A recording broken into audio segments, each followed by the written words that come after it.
అయ్యి ఏం రాయాలి? లెటర్. ఎవరికి? నీకు. నాకా?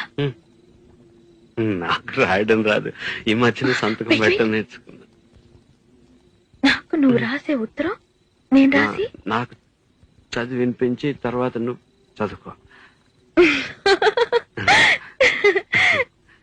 I like it. చెప్పు. నేను ఊహించుకుంటే కవిత మనసులో వరదలా పొంగుతుంది, కానీ అదంతా రాయాలని కూర్చుంటే అక్షరాలే, మాటలే. ఊహలన్నీ పాటలే కనుల తోటలో, అదే తొలి కలల కవితలే మాట మాటలో. అదే బ్రహ్మాండం. కవిత కవిత పాడు.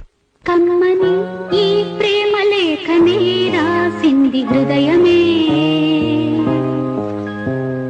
ప్రియతమా నీ వచట కుశలమా నే నిచట కుశల